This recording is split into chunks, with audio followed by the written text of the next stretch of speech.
إن الحمد لله نحمده ونستعينه ونستغفره ونعوذ بالله من شرور أنفسنا ومن سيئات أعمالنا من يهده الله فلا مضل له ومن يضلل فلا هادي له وأشهد أن لا إله إلا الله وحده لا شريك له وأشهد أن محمدا عبده ورسوله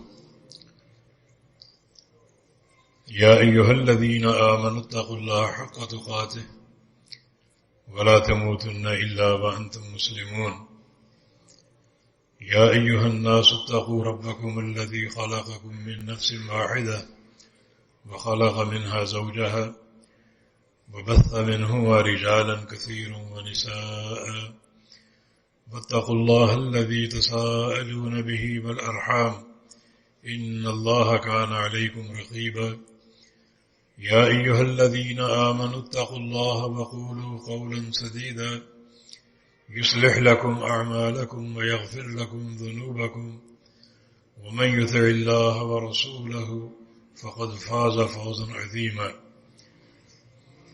أما بعد فإن أصدق الكلام كلام الله وأحسن الهدي هدي محمد صلى الله تعالى عليه وسلم وشر الأمور محدثاتها وكل محدثة بدعة وكل بدعة ضلالة وكل ضلالة في النار من يطع الله ورسوله فقد رشد واهتدى ومن يعص الله ورسوله فقد ضل وغوى اللهم صل على محمد وعلى آل محمد كما صليت على إبراهيم وعلى آل إبراهيم إنك حميد مجيد اللهم بارك على محمد وعلى آل محمد كما باركت على إبراهيم وعلى آل إبراهيم إنك حميد مجيد سبحانك لا علم لنا إلا ما علمتنا إنك أنت العليم الحكيم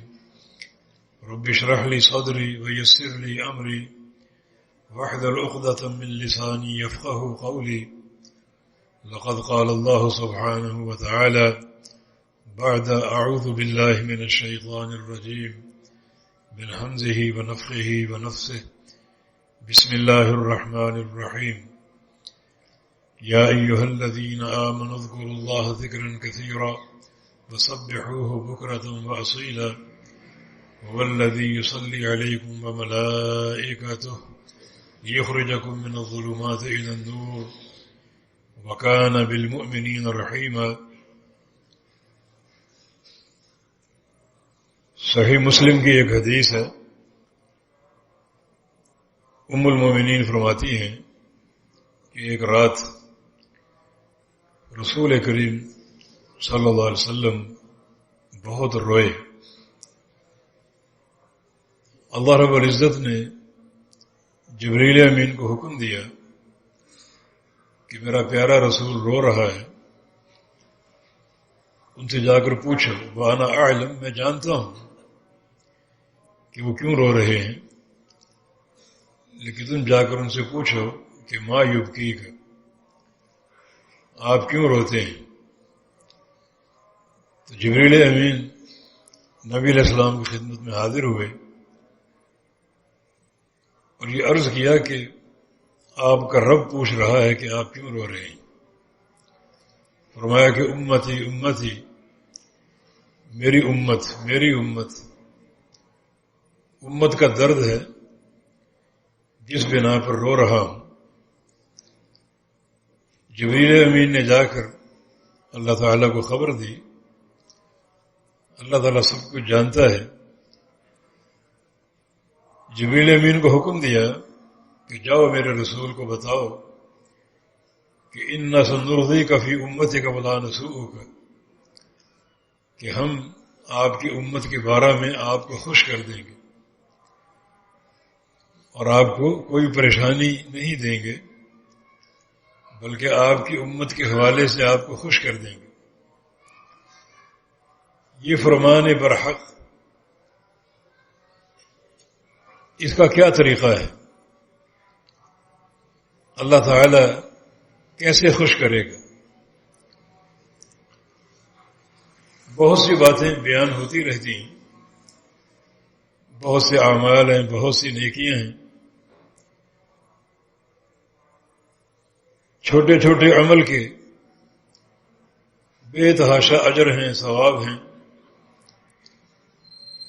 ایک نیکی 10 گنا اور 700 گنا تک، اور جہاں تک اللہ چاہے بڑھ جاتی ہے۔ تو اس کے بہت سے ذرائع اور اسباب ہیں کہ آپ کی امت کو اتنا کچھ دیں گے کہ آپ خوش ہو جائیں۔ بس امت کا کام ہے ان امور کو بروئے کار لائیں، بہت ہی آسان امور ہیں اور بہت ہی سستا معاملہ ہے نیکیاں کمانے کا، اجر حاصل کرنے کا۔ من جملہ امور کے ایک امر اللہ تعالیٰ کے فرشتے ہیں۔ فرشتے اللہ کی مخلوق ہے، اور اللہ رب العزت نے بہت سے فرشتوں کو انسانوں کے لیے، بہت سے انسانوں کے لیے نیکیوں میں اضافے کے لیے بنایا اور پیدا کیا ہے۔ فرشتوں کی دعائیں، فرشتوں کی رفاقت، فرشتوں کی محبت، فرشتوں کا استغفار کرنا، یہ بڑا ایک عظیم و شان امر ہے اور معاملہ ہے۔ بہت سے ایسے امور ہیں اگر ہم انجام دیں تو باقاعدہ ملائکہ ہمارے لیے دعا کرتے ہیں، اور فرشتوں کی دعا کی بڑی اہمیت اور قدر و قیمت ہے۔ عباد مکرمون، یہ اللہ تعالیٰ کے بڑے ہی باعزت بندے ہیں، بہت ہی معزز یہ بندے ہیں۔ لا یعصون اللہ ما امرہم ویفعلون ما یؤمرون، اور فرشتے اللہ تعالیٰ کے کسی امر کی مخالفت نہیں کرتے، نافرمانی نہیں کرتے، بلکہ وہی کام انجام دیتے ہیں جو وہ حکم دیے جاتے ہیں۔ تو ایسی نیک مخلوق، باعزت مخلوق، یقیناً ان کی دعائیں بڑی قیمتی ہیں اور بہت ہی برگزیدہ ہیں۔ قرآن حکیم نے جا بجا یہ اشارے دیے ہیں کہ ملائکہ رحمت کی دعائیں کرتے ہیں بعض بندوں کے لیے، جیسے ایک مقام پر ان فرشتوں کا ذکر ہے جو اللہ تعالیٰ کا عرش اٹھائے ہوئے ہیں۔ الذین یحملون العرش ومن حولہ، وہ فرشتے جو اللہ تعالیٰ کا عرش اٹھائے ہوئے ہیں، جن کی تعداد 4 ہے اور قیامت کے دن 8 ہوگی۔ وَيَحْمِلُ عَرْشَ رَبِّكَ فَوْقَهُمْ يَوْمَئِذٍ ثَمَانِيَةٌ، قیامت کے دن یہ تعداد 8 ہوگی، آج 4 ہے۔ وَمَنْ حَوْلَهُ، اور جو فرشتے اللہ تعالیٰ کے عرش کے ارد گرد ہیں، کیونکہ عرش اللہ تعالیٰ کی سب سے بڑی مخلوق ہے، تو اس عرش کے ارد گرد ہونے کا معنی یہ ہے کہ ان کی بڑی تعداد ہے، اربوں اور کھربوں میں ہو سکتی ہے، کیونکہ عرش اعظم المخلوقات ہے۔ جن فرشتوں نے چاروں طرف سے عرش معلیٰ کو گھیرا ہوا ہے، یہ ملائکۃ الکروبین کہلاتے ہیں۔ ان کے وظائف اللہ نے بیان کیے، جو کام وہ انجام دیتے ہیں وہ بیان کیے، جن میں سے بنیادی کام تو یہ ہے کہ یسبحون بحمد ربہم، اپنے رب کی حمد کی تسبیح کرتے ہیں، اللہ تعالیٰ کی حمد بھی کرتے ہیں اور اس کی تسبیح بھی کرتے ہیں۔ وَيُؤْمِنُونَ بِهِ، اللہ تعالیٰ پر ایمان لاتے ہیں۔ اور تیسرا کام یستغفرون، اور استغفار کرتے ہیں، اہل ایمان کے لیے یہ ان کا بنیادی وظیفہ ہے، استغفار کرتے ہیں۔ لیکن کن بندوں کے لیے؟ وہ کہتے ہیں کہ ربنا وسعت كل شيء رحمة وعلما فاغفر للذین تابوا واتبعوا سبیلک۔ اے اللہ تو ہر شے پر حاوی ہے، وسیع ہے، باعتبار رحمت اور باعتبار علم۔ تیرا علم جہاں جہاں تک ہے، تیری رحمت بھی وہاں وہاں تک ہے۔ فاغفر للذین تابوا، تو یا اللہ ان بندوں کو بخش دے اور معاف کر دے جو توبہ کرتے رہتے ہیں۔ واتبعوا سبیلک، اور تیرے راستے کے پیروکار ہیں جو قرآن و حدیث سے عبارت ہے۔ تیرا راستہ تیری وحی سے عبارت ہے۔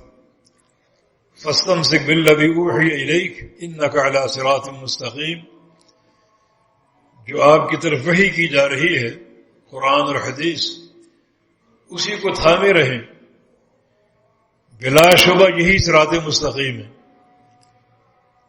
تو یا اللہ یہ بخشش ان لوگوں کو عطا فرما دے جن کے یہ دو منہج ہیں۔ ایک منہج توبہ، کثرت سے استغفار کرتے ہیں، کوئی غفلت کا گرد و غبار محسوس کریں یا کوئی گناہ یا معصیت سرزد ہو جائے تو فوراً توبہ کرنے بیٹھ جاتے ہیں اور توبہ کو ملتوی نہیں کرتے۔ ان بندوں کو بخش دے، اور وہ بندے جو صرف تیری وحی پر چلنے والے اور وحی کی اتباع کرنے والے ہیں ان کو معاف کر دے۔ تو یہ آیات کریمہ ایک نص کی حیثیت رکھتے ہیں کہ ملائکہ باقاعدہ استغفار کرتے ہیں بعض بندوں کے لیے، جن بندوں کے منہج میں یہ دو چیزیں داخل اور شامل ہوں، ایک فوری اور کثرت سے توبہ کرتے رہنا، استغفار کرتے رہنا، اور دوسرا اس راستے کی پیروی کرنا جس راستے کو صراط مستقیم کہا گیا، جو اللہ تعالیٰ کی وحی سے عبارت ہے۔ اور وحی الہی دو نکات پر ہے، وَأَنزَلَ اللَّهُ عَلَيْكَ الْكِتَابَ وَالْحِكْمَةَ، اللہ نے آپ پر قرآن اتارا اور حدیث اتاری۔ تو ایسے بندوں کے لیے فرشتے استغفار کرتے ہیں، اور ان کی تعداد کم نہیں ہے، ان میں حاملین عرش بھی ہیں۔ أُذِنَ لِي أَنْ أُحَدِّثَكُمْ عَنْ مَلَكٍ مِنَ الْمَلَائِكَةِ حَمَلَةِ الْعَرْشِ۔ یہ حاملین عرش کیا ہیں؟ نبی علیہ السلام کی حدیث ہے کہ مجھے آج اجازت دی گئی کہ حاملین عرش فرشتوں میں سے ایک فرشتے کا تعارف آپ کے سامنے پیش کروں۔ ما بین عاتقہ و شحمۃ اذنہ مسیرۃ 70 عاما، اس فرشتے کی کان کی لو سے لے کر کندھے تک 70 سال کی مسافت کا فاصلہ ہے۔ اتنی عظیم مخلوق جن کا کام حمد و ثنا کرنا، تسبیح و تحمید کرنا اور استغفار کی دعا کرنا، ان بندوں کے لیے جن کے منہج میں توبہ شامل ہو اور سیدھے راستے کی پیروی شامل ہو، براہ راست وہ قرآن اور حدیث سے اپنا عقیدہ، عمل، احکام لیتے ہوں، نہ ان کے سامنے کوئی قوم برادری کی بات ہو، نہ باپ دادا کی تقلید ہو، نہ کسی اور چھوٹے بڑے کی پیروی ہو، براہ راست قرآن و حدیث پر عمل کرنے والے ہوں، تو ان کے لیے یہ دعائیں جاری و ساری ہیں۔ عرش معلیٰ کے ارد گرد فرشتوں کی آوازیں گونجتی ہیں، یا اللہ فلاں بندے کو بخش دے، فلاں بندے کو معاف کر دے، اس منہج کی بنا پر۔ تو اللہ تعالیٰ نے کیسی بشارت دی ہے کہ اے میرے نبی ہم آپ کی امت کے بارے میں آپ کو خوش کر دیں گے.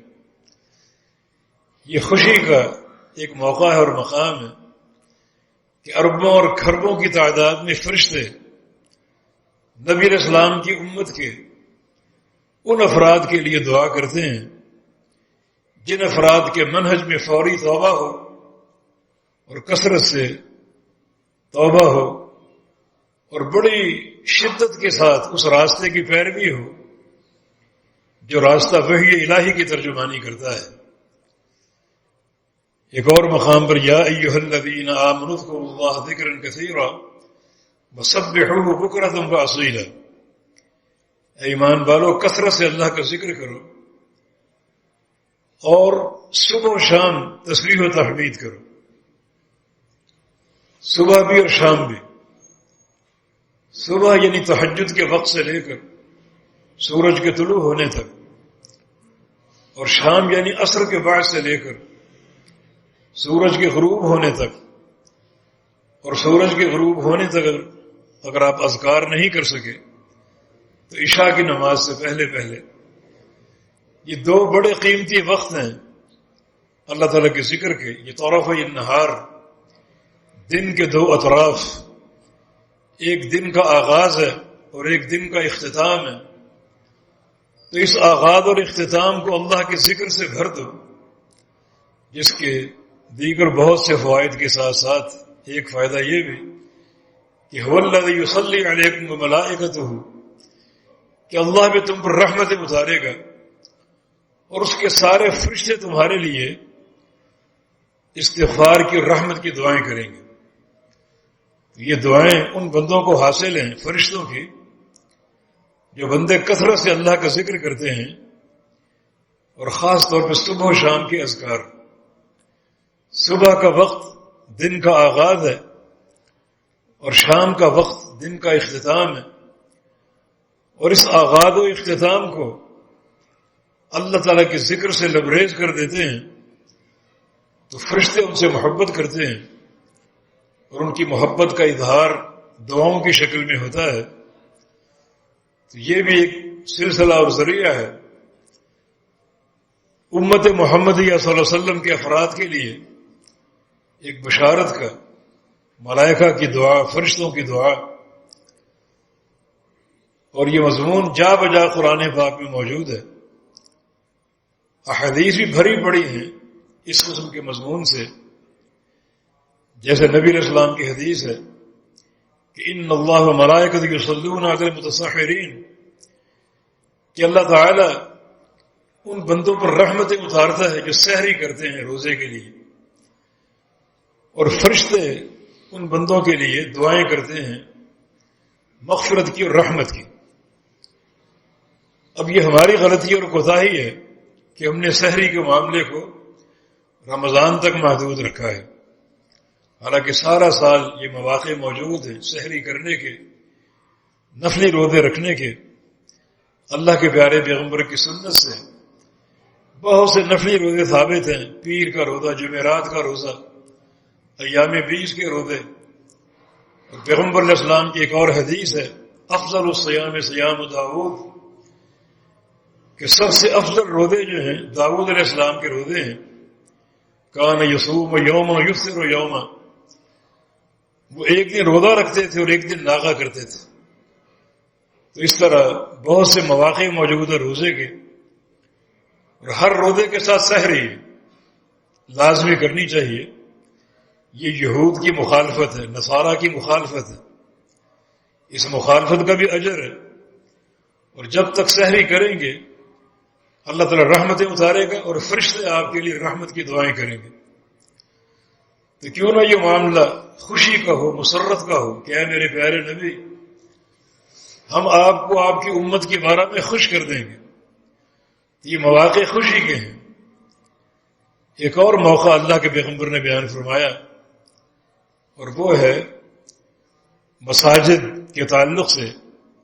مسجد کی صف اول فرمایا کہ ان اللہ و ملائکۃ یصلون علی الصفوف الاول، اللہ اور اس کے فرشتے مساجد کی پہلی صف پر رحمت کرتے ہیں اللہ رحمتیں اتارتا ہے اور فرشتے رحمت کی دعائیں کرتے ہیں.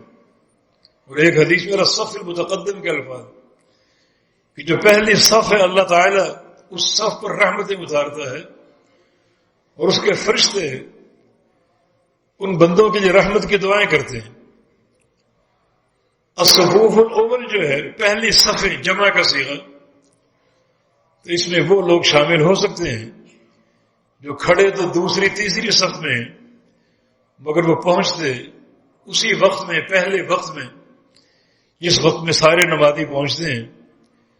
ان کو پہلی صف میں جگہ نہیں مل پاتی مگر ان کی حرص ہوتی ہے، ان کا طمع ہوتا ہے کہ ہم بھی صف اول میں کھڑے ہوں. بڑی اس کی فضیلت ہے، رسول اللہ صلی اللہ علیہ وسلم کی حدیث ہے اگر پتہ چل جائے تمہیں صف اول کا کیا ثواب ہے تو ہر نماز کے وقت دو کام ہوں. ایک لڑائی کا، لوگ لڑیں جھگڑیں اور لڑ جھگڑ کر پہلی صف میں کھڑے ہونے کی کوشش کریں، اور دوسرا پھر ایک تصفیہ کا کہ چلو قرآن دادی کر لیتے ہیں. جس کا نام قرآن دادی میں نکلے وہ صف اول میں کھڑا ہوگا. تو ہر مسجد میں باقاعدہ ہر نماز کے وقت قرآن دادی ہو کہ پہلی صف میں کون کھڑا ہو. لیکن یہاں جو بڑی فضیلت کی بات ہے وہ ہے ملائکہ کا ایسے بندوں کے لیے رحمت کی دعائیں کرنا، استغفار کی دعائیں کرنا. مسجدی کے تعلق سے ایک اور معاملہ ہے جو فرشتوں کی دعا کا متقاضی ہے. نبی علیہ السلام کا ارشاد ہے کہ بندہ اگر مسجد میں ہو اور ما دامت الصلاۃ تحبسہ، اسے نماز روکے رکھے، مسجد میں بیٹھا ہے، ذکر و اذکار کر رہا ہے، قرآن پڑھ رہا ہے، جماعت کا انتظار کر رہا ہے، یہ معنی ہے نماز کے روکنے کا. اب مسجد میں آ چکا، نماز کے بغیر تو نہیں جا سکتا، تو اس کو روکنے والی چیز نماز ہے. ذکر و اذکار کر رہا ہے، بیٹھا ہے، ذکر و اذکار نہ بھی کر رہا ہو، صرف اس کا بیٹھنا نماز کے انتظار میں. فرمایا کہ جب تک وہ بیٹھا ہے، نماز کا انتظار کر رہا ہے، تب تک وہ نماز میں شمار ہوگا، نماز ہی میں شمار ہوگا. یہ بڑی فضیلت ہے کہ اللہ تعالیٰ ان گھڑیوں کو، ان ساعات کو گویا نماز میں تبدیل کر دے گا کہ وہ نماز ہی پڑھ رہا ہے. حالانکہ بیٹھا ہے، ذکر کر رہا ہے، یہ نہیں کر رہا، لیکن نماز کا انتظار ہے تو گویا وہ نماز ہی پڑھ رہا ہے. اس کا معنی یہ ہے کہ اگر بعض اوقات امام کے آنے میں دیر ہو جائے، 2 منٹ 5 منٹ، تو کچھ لوگ جلد باز قسم کے آسمان سر پہ اٹھا لیتے ہیں، شور مچاتے ہیں. حالانکہ یہ معاملہ مسنون بھی ہے اور آپ کے لیے اجر کا باعث بھی ہے. ان گھڑیوں کو آپ غنیمت کیوں نہیں سمجھتے؟ یہ 2-4 منٹ ہمیں اضافے مل گئے اپنے رب کے لیے نماز کے انتظار میں، اس کا اجر ملے گا، ثواب ملے گا. اللہ کے پیارے پیغمبر صلی اللہ علیہ وسلم بعض اوقات مسجد شریف لاتے، دیکھتے کہ صحابہ کی تعداد کم ہے نمازیوں کی، تو آپ آنے والوں کا انتظار کرتے، اور اگر تعداد بھرپور ہوتی تو آپ نماز شروع کر دیتے. تو یہ ساعات اور یہ گھڑیاں یقیناً اللہ تعالیٰ کے قرب اور اس کی محبت کا ذریعہ ہے کہ جب تک وہ انتظار میں ہے وہ نماز میں شمار ہوگا. اور آگے یہ فرمایا ما دام فی مصلاہ، جب تک وہ نماز کے بعد اپنی نماز کی جگہ پر بیٹھا ہے، اللہ کا ذکر کر رہا ہے، تو ملائکہ اس کے لیے دعا کرتے ہیں. کیا کہتے ہیں؟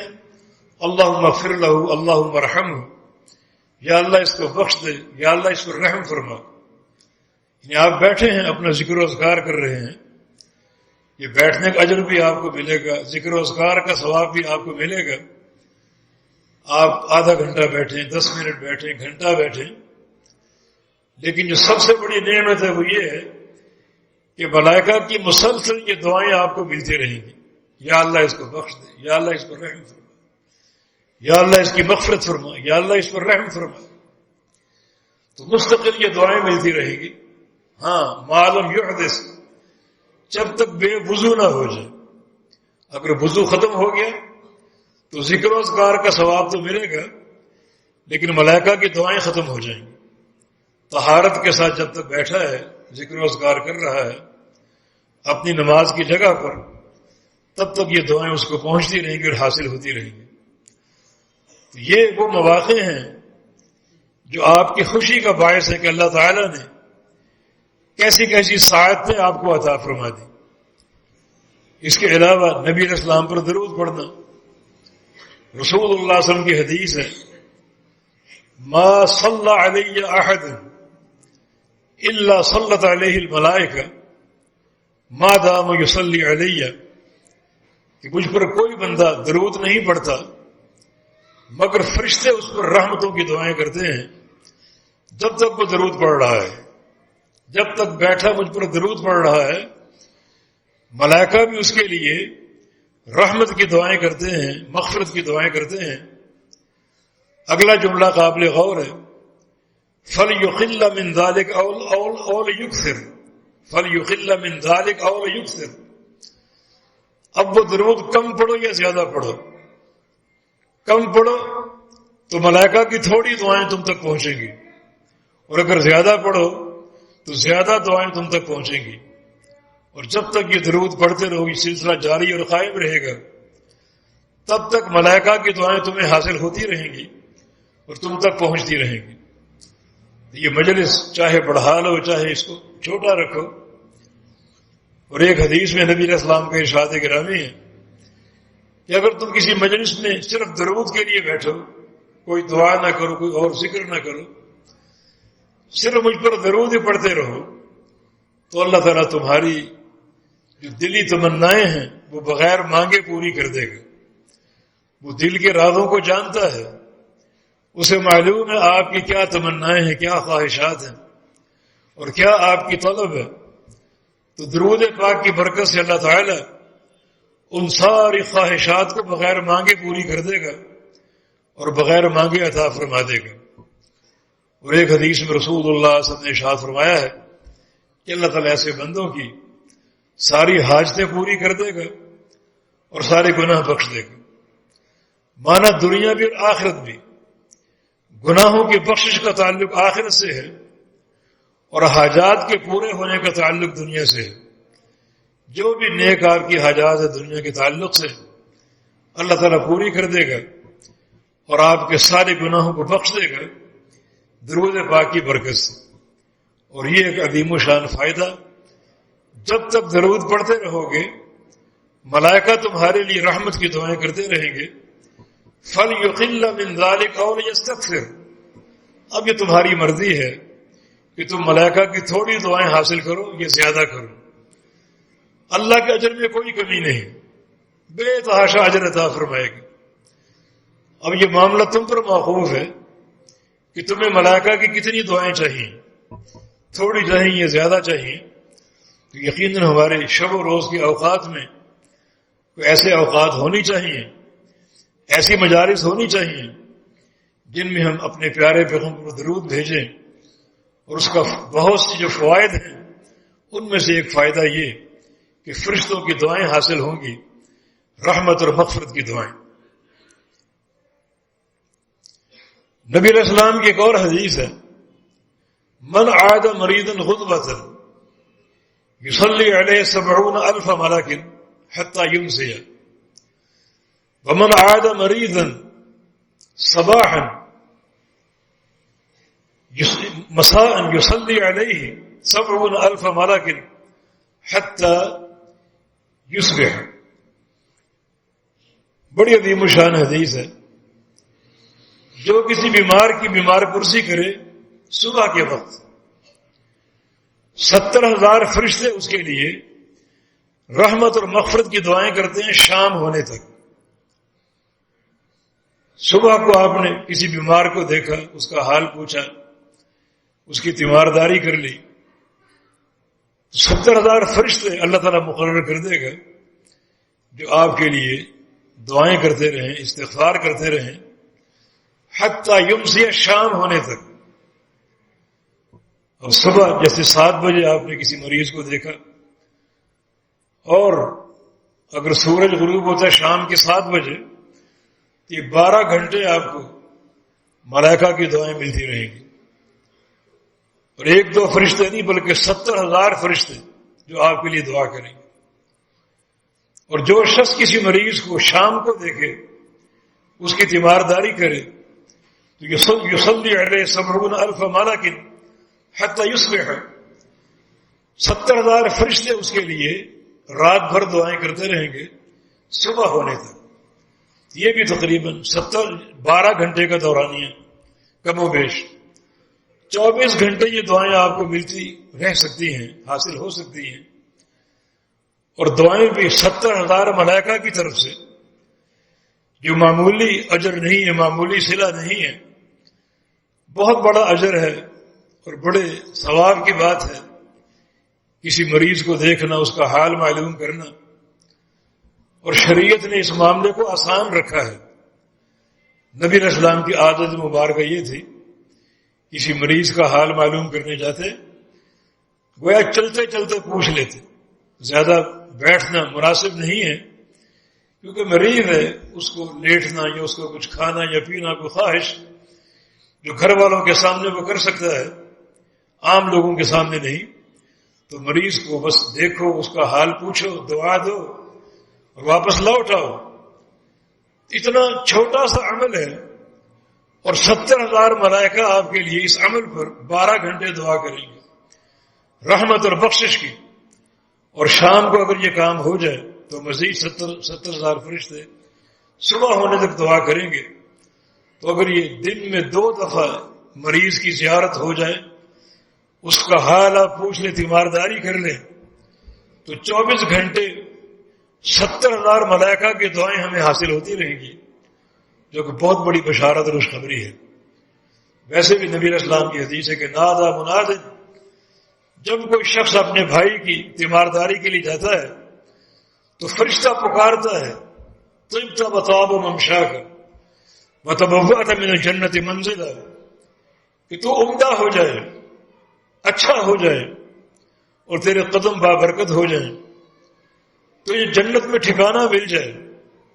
کتنی قیمتی دعائیں ہیں. یہ بھی فرشتہ جو پکارتا ہے، جانے والے کے قدم گنتا ہے، ہر قدم کے لیے بابرکت ہونے کی دعا کرتا ہے کہ تو عمدہ ہو جائے، بہترین ہو جائے، خوبصورت ہو جائے، خوبصیرت ہو جائے، اور صلہ کے اعتبار سے بھرپور ہو جائے، اور تیرے قدم بھی بابرکت ہو جائیں، اور جنت میں تجھے ٹھکانہ مل جائے. جب تک اپنے بھائی تک پہنچو گے نہیں، تب تک یہ ملائکہ کی دعائیں ملتی رہیں گی. تو کیوں نہ پیارے پیغمبر کے لیے خوشی کے مواقع ہوں کہ اللہ تعالیٰ نے سعادتوں اور بشارتوں کے ڈھیر لگا دی. یہ باقاعدہ ملائکہ کو یہ ڈیوٹی تفویض کر دی کہ میرے بہت سے بندے جو بہت سے عمدہ کردار کے حاملین ہیں، ان کے لیے تم نے دعا کرنی، اور یقیناً وہ دعائیں قابل قبول ہوتی ہیں. ایک طالب علم ہے جس کے بے شمار فضائل ہیں. من سلک طریقا یلتمس فیہ علما سہل اللہ لہ طریقا الی الجنہ، جو شخص ایک راہ پر چلے طالب علم کے لیے، اللہ تعالیٰ اس کا جنت کا راستہ آسان فرما دیتا ہے. فرمایا کہ وَإِنَّ الْمَلَائِكَةَ لَتَضَعُ أَجْنِحَتَهَا لِطَالِبِ الْعِلْمِ رِضًا بِمَا صَنَعَ، اور اللہ کے فرشتے طالب علم پر اپنے پروں کا سایہ کرتے ہیں. اس کے 2 طرح ترجمے علماء نے کیے ہیں، قدم و تلے پروں کو بچھانا یا پروں کا سایہ کرنا. اور زیادہ جو ترجمہ مجھے پسند ہے وہ پروں کا سایہ کرنا. یہ سایہ بھی رحمت کا سایہ ہے، حفاظت کا سایہ ہے، اور اس میں فرشتوں کی تکریم بھی ہے.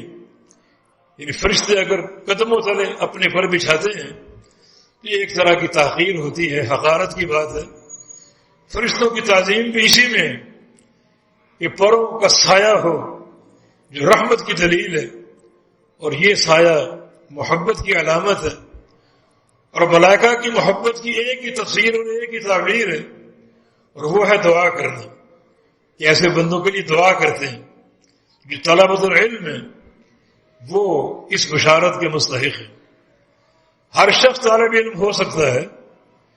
یہ طلبۃ العلم کا معنی یہ نہیں ہے کہ جو مدارس کے طلاب ہیں، اگر مدارس کے طلاب ہیں وہ تو بڑی ایک قابل فخر شے ہے. 8 سال ان کا نصاب ہوتا ہے، تو مسلسل 8 سال کے دورانیے میں روزانہ ان کا نکلنا طلب علم کے لیے اور ان فضائل کو سمیٹنا بہت ہی بابرکت چیز ہے. لیکن بھائیوں، اگر کسی مقام پر درس ہو کسی عالم دین کا، اس کے لیے آپ جاتے ہیں تو آپ طالب علم ہیں. اس مجلس میں شریک ہوتے ہیں تو آپ طالب علم ہیں. علم لے کر لوٹتے ہیں تو آپ طالب علم ہیں. وہ فضیلت آپ کے لیے بھی ہے کہ ملائکہ اپنے پروں کا سایہ کرتے ہیں طالب علم کے لیے.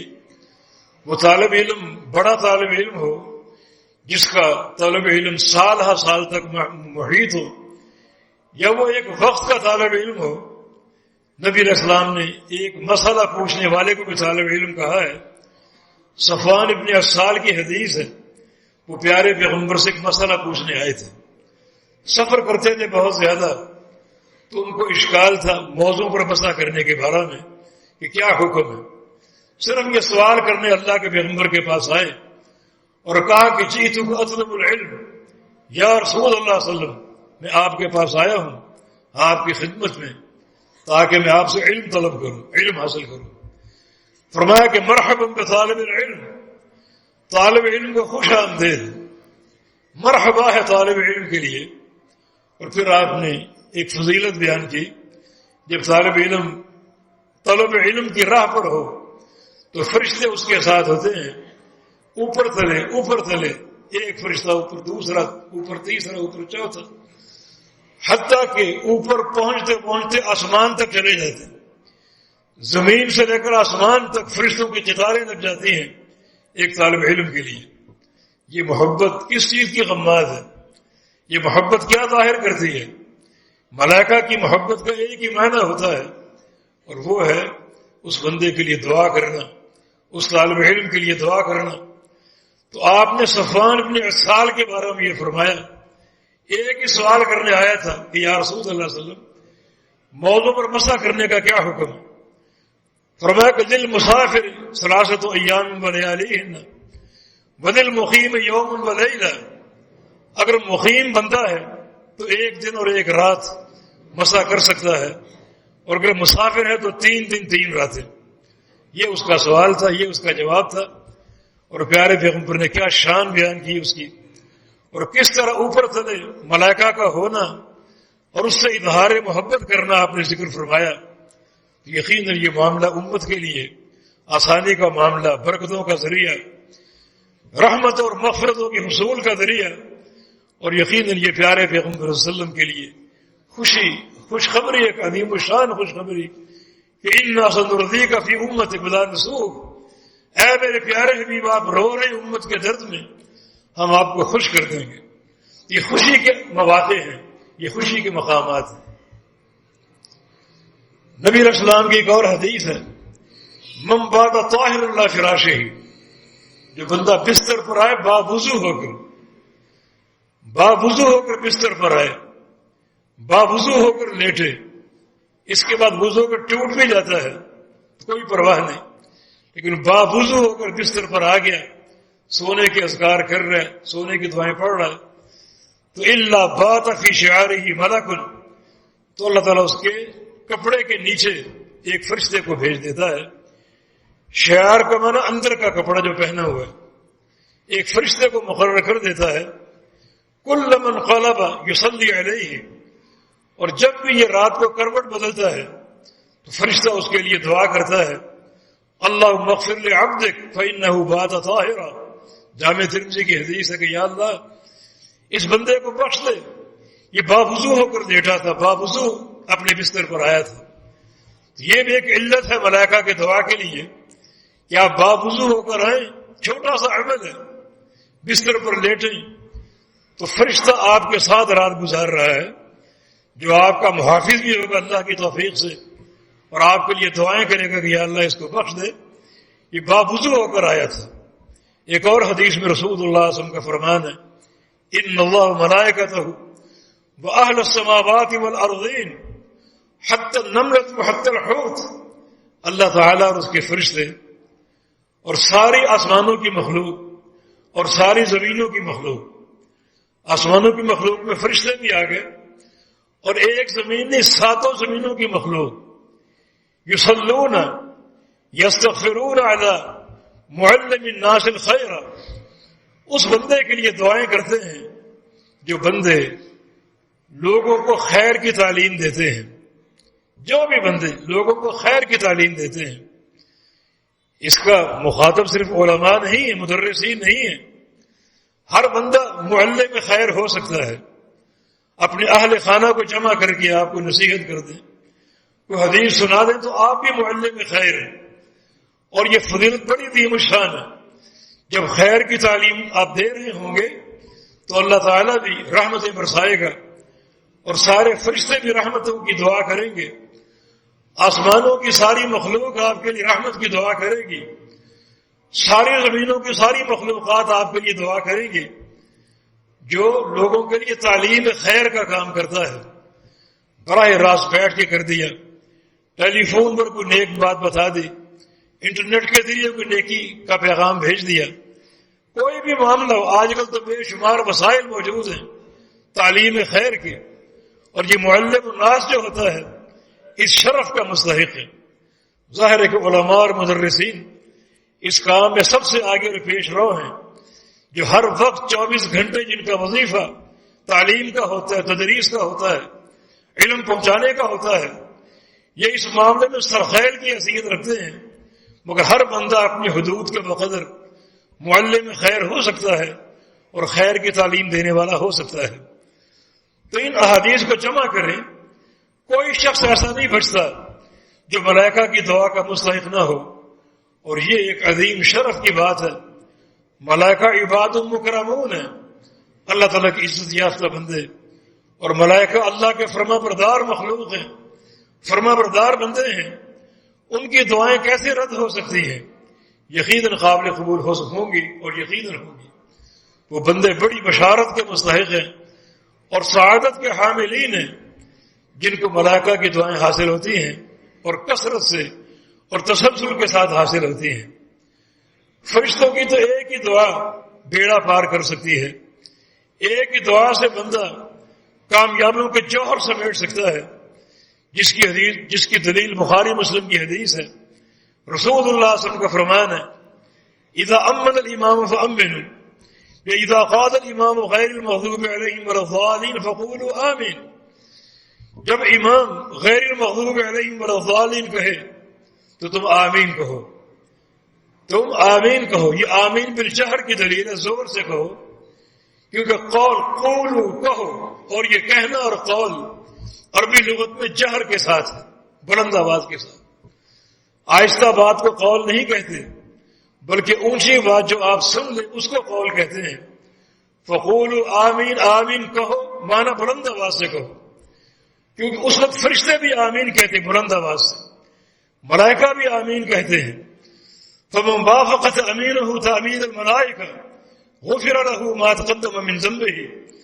جس کی آمین فرشتوں کی آمین سے مل گئی، اس کے سابقہ سارے گناہ معاف ہو جائیں گے، سابقہ سارے گناہ معاف ہو جائیں گے.